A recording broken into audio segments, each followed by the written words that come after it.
Pleasure to be here and really thankful for the invite and the chance to speak to you, and I hope you've enjoyed it so far. I just want to start by highlighting two differences from what you'll see in here today and the title slide. So first of all, I have considerably less hair than I did when the photo was taken that's used in the title slide. Secondly, although the title refers to the role of the courts, what we're going to focus on here is a particular court procedure, that is actions for judicial review. Actions for judicial review are the main mechanism for setting legal standards of good government and also for holding government to account where they fall short of those legal standards. And I'll do this just by asking and answering a series of questions that I hope will help you to focus on the key issues that you'll want to discuss. Now, the first question we'll ask is, what is judicial review? And we might as well start with Lord Bingham, the first president of the UK Supreme Court, which opened in 2009, who said that judicial review is a process by which courts enforce compliance with law by government. A process by which courts enforce compliance with law by government. Now, that invites us to think through a series of following questions. So first of all, who are the judges who sit in court and hear these judicial review cases? The judges who sit in judicial review cases are the senior judiciary. The senior judiciary, unfortunately, is still mostly white, is still mostly male, are still mostly from privileged social and economic backgrounds that include the schools and universities that they attended. And if we look at recent data on diversity in the judiciary, focusing on England and Wales just for reasons of restrictions of time, we can see that 29% of the senior judiciary are women, just 29% of the senior judiciary are women, and only 2 of 12 Supreme Court justices are women. We can see that 4% of the senior judiciary are Black, Asian, or minority ethnic, and no Supreme Court justices are Black, Asian, or minority ethnic. And we can see similar patterns, indeed in some cases worse statistics, where judicial review applies in Scotland and in Northern Ireland. And that matters because if we are talking here about the power of the judiciary, it's important to think about who the judiciary are. Who is it that's enforcing these limits on government, and how might their backgrounds and where they come from influence them in the way in which they exercise that power, limiting what and empowering whom. So how do they get there? What we've seen over the last few years is a transition from very informal and secretive appointments processes, where the judiciary is heavily involved in appointments and effectively self-replicates, right? Where the judiciary and senior lawyers tended to choose people and appoint people who looked like them and to fill these judicial positions. But now what we see is a move towards far more formal, far more transparent processes that are driven by independent appointment bodies, which have clear and published criteria and processes, with fewer opportunities for conscious or unconscious bias in the selection of judges. That hasn't yet filtered through fully to a more representative and diverse senior judiciary, but over time we hope that these more transparent, informal processes will have something of that effect. And when the judges get there, well, when judges are appointed, there are various means of securing the independence of the judiciary against government interference. Two of the key mechanisms of doing that is, first of all, security of tenure. The government cannot sack judges if those judges don't fall into line with the government view. Judges can only be removed in very exceptional circumstances and with the approval of the legislature. Similarly, protection of salary. The government can't cut or threaten to cut the salary of judges where judges refuse to fall into line behind the government view.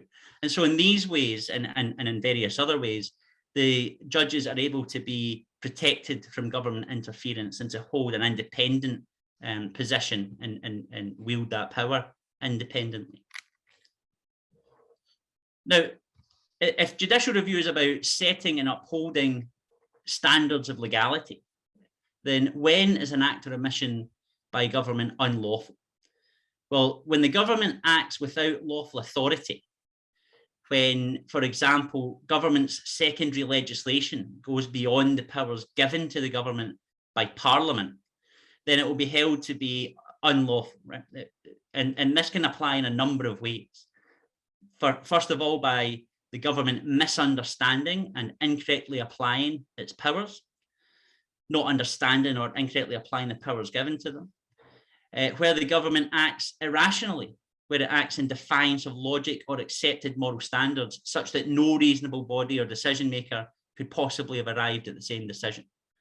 Where the government acts in a procedurally unfair way, so for example, by showing bias towards one party and not another when decisions are made. Where certain classes of promises are broken or made and broken by the government, and where a government decision or action disproportionately interferes with individuals' rights under the European Convention on Human Rights, the ECHR. So what's the implication or the consequence of a finding that government has acted unlawfully? Well, the first and most important implication here is that a decision that is unlawful, that the court holds to be unlawful, is null and void. That's to say that it's treated as though it was never made, the decision was never made, and as if the decision never had any legal effect.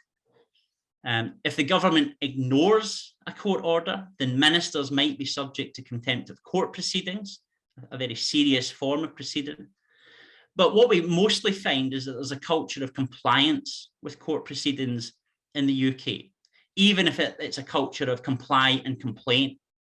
Now, that doesn't necessarily always mean compliance with the spirit of a judgment. So in recent years, we've seen quite a troubling trend, I think, where courts have held against the government and where the government's response is not to remedy or not to correct the unlawful act, but to make it lawful by passing primary legislation, by passing an act of Parliament that says this action that the court held was unlawful is now lawful and was always lawful.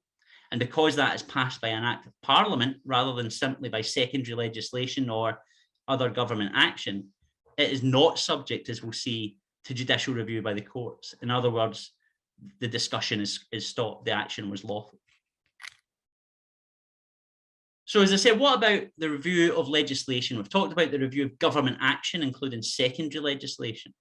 But what about review of primary legislation, acts of Parliament or acts of the devolved legislatures? Well, traditionally, the view of the courts was that there was no possibility to judicially review acts of Parliament. The courts said that acts of Parliament are the law.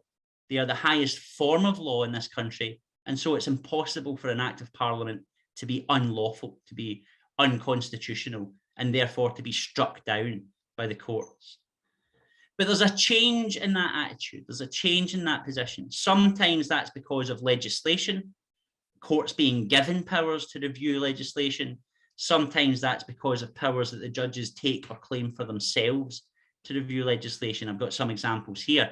The Human Rights Act in 1998 allows for a soft review of the compatibility of acts of Parliament with the European Convention on Human Rights. Now, why I call that a soft review of primary legislation is because the courts don't have a right to strike down, to invalidate primary legislation that is not compatible with the European Convention on Human Rights. But they can issue a declaration of incompatibility. They can say that legislation passed by Parliament is incompatible with convention rights, and then the question passes to Parliament. So what, if anything, are you going to do about that? The position is different again when it comes to acts of the Scottish and Welsh Parliament or the Northern Irish Assembly.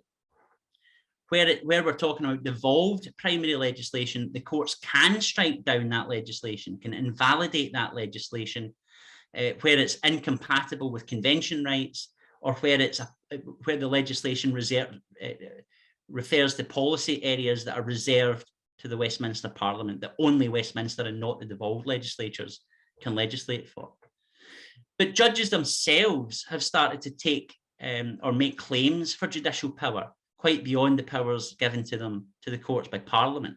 So judges have indicated that if extreme legislation, such as legislation to abolish judicial review itself, was passed by Parliament, then the judges might reserve for themselves to strike that legislation down, might overturn the traditional view of no judicial review and strike that law down as being incompatible with the rule of law itself, the rule that government and Parliament should act according to substantive legal standards. Now, again, where government ignores, or where Parliament ignores these judicial findings, there's a high culture of compliance. Even if the government doesn't like it, there will tend to be some form of reform of the law, but that might be a culture of compliance and complaint, which undermines the independence of the judiciary or confidence in the judiciary. How does the judicial review in the UK sit in a wider context? Well, if we look first of all at the context of the UK, the powers of the judiciary have ebbed and flowed over time. In the early 20th century, we had a very weak form of judicial review. Judges took seriously a very rigid separation of powers, did not want to involve themselves in the political arena, strayed away from contentious political cases. And the government wanted to keep the judges, white, upper class, privately educated men, away from their construction of the welfare state, because they didn't think that judges from that background would be sympathetic to the redistributive potential of the welfare state. In the 60s and 70s, we saw a much stronger development of judicial review led by the courts themselves, who expanded or who contracted the limits of legality and who more robustly stood up to government, but not yet to Parliament. In the early 21st century, we see robust review of government powers and, as I've said before, some moves in the direction of review of Parliament, especially in the area of human rights. Now, on the back of some really seriously contentious political cases, particularly around the area of Brexit, there's signs of pushback by the government, attempts by the government to rein in the judges by limiting who can raise judicial review actions, by limiting what judges can do and find unlawful. And we've also seen a retreat by the courts because they see this attack by the government coming. And so their response has been to rein themselves in to avoid the worst of that backlash, to be a bit more deferential to government, to be a bit more deferential to Parliament. So the current position, the current makeup of powers of judicial review that we know right now is neither inevitable nor is it static. It's not inevitable, it doesn't have to be this way, and it's not static. It will not always be this way because we know that the powers of the judiciary will ebb and flow. Internationally, we see a very mixed picture.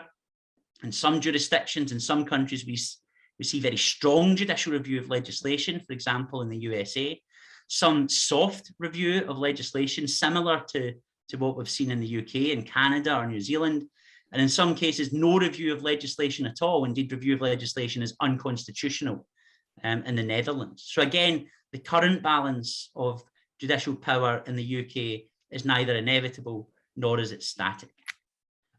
So now over to you then. What is the main issue that you need to address over this weekend, at least in relation to judicial power? What is the appropriate role of the judiciary in a constitutional democracy? Do you prefer the current balance of strong review of government and only soft review of democratically enacted legislation?